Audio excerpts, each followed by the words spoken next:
Hello tout le monde, on se retrouve pour parler de ma dernière lecture, un petit roman que je viens de terminer qui s'appelle L'Hôtel des Oiseaux de Joyce Maynard et qui est paru aux éditions 10-18. Allez, on en parle tout de suite. Alors, cette histoire, c'est l'histoire d'une enfant surtout, une jeune fille dont la maman meurt dans l'explosion d'une bombe en 1970, alors une époque un petit peu particulière où on prend pas mal de drogue, où on vit un peu à la baba cool aux États-Unis.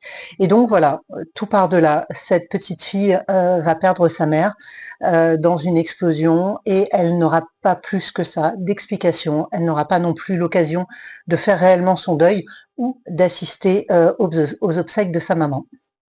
Et en fait, de là, voilà, cette petite fille va devoir devenir une femme avec les blessures du passé, avec des souvenirs plus ou moins agréables, et surtout avec cette sensation que beaucoup de gens dans sa vie l'ont abandonnée, et que par conséquent, ce sera ainsi pour toujours.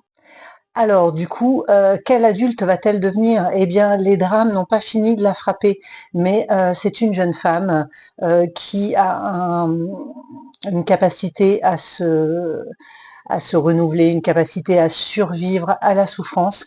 Elle garde beaucoup de choses pour elle, en exprime donc très peu, et c'est ce qui va l'amener au bout du monde. Et voilà, donc elle se retrouve dans un coin perdu d'Amérique centrale, dans un hôtel au milieu d'une nature absolument resplendissante, mais c'est un hôtel qui est en déperdition totale, c'est-à-dire que la femme qui le possède n'a aucun moyen pour renouveler cet hôtel et pour garder sa superbe à celui-ci. Cette rencontre va déterminer énormément de choses dans la vie d'Amélia. Donc Amélia, je n'ai pas cité son nom depuis tout à l'heure, et cet enfant dont la mère est morte et qui devient quelque part le point central de cette histoire. Mais pas que. En effet, le roman se base sur des rencontres. Alors tout d'abord la rencontre effectivement d'Amélia avec la propriétaire de cet hôtel, et de là va se succéder une suite d'histoires qui sont racontées. Donc c'est-à-dire que chaque personne qui passe dans cet hôtel va quelque part nous raconter à travers ce roman son histoire. C'est juste passionnant parce que les histoires sont toutes différentes, elles sont touchantes, elles sont brutales, elles sont, elles font grandir quelque part. Voilà.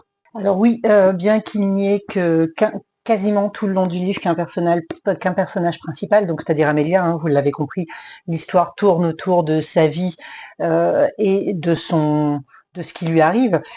Bien que tout se déroule uniquement dans cet hôtel, vous allez avoir cette sensation d'avoir voyagé tout au long du livre, grâce à toutes ces histoires que tous les clients de l'hôtel et que toutes ces personnes qui vont traverser la vie d'Amélia vont lui raconter, et que voilà, on va découvrir petit à petit. Donc vous allez rire, vous allez pleurer, vous allez ressentir de la trahison, vous allez ressentir des moments de doute et d'incompréhension, des amitiés brisées, voilà, de la souffrance humaine, parce que tout cela se déroule quand même dans un petit village où les gens ne roulent pas sur l'or et sont fréquemment dans des situations difficiles.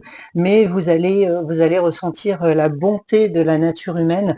Vous allez avoir l'impression de vous aussi avoir pris votre café et d'avoir lu un bon livre au pied de cet incroyable volcan qui borde la propriété de l'hôtel, et ce lac, ces oiseaux, et voilà, des fleurs, des arbres dont nous ici en métropole française n'avons aucune idée de l'existence. Voilà, c'est juste un voyage incroyable. C'est une narration que j'ai trouvée vraiment merveilleuse. À aucun moment l'auteur ne se focalise trop sur la souffrance que peut ressentir et Amélia et les différents protagonistes qui croisent sa route. Voilà, ce sont des gens résilients, ce sont des gens courageux qui se redressent à chaque difficulté et qui parviennent à vivre une vie pleine et entière qui semble totalement les satisfaire. Voilà, donc si vous ne connaissez pas, il est encore temps de l'offrir pour Noël et de vous l'offrir à vous-même, n'hésitez pas. Donc je vous rappelle le titre du livre, L'Hôtel des Oiseaux de Joyce Maynard, et qui est paru aux éditions 10-18 et qui est pour moi un pur bijou. Voilà, bah écoutez, j'espère vous avoir donné envie de lire, j'espère vous avoir donné envie de lire ce livre, et j'espère vous avoir donné envie de me suivre un petit peu plus nombreux encore sur le compte. Allez, à bientôt, bye!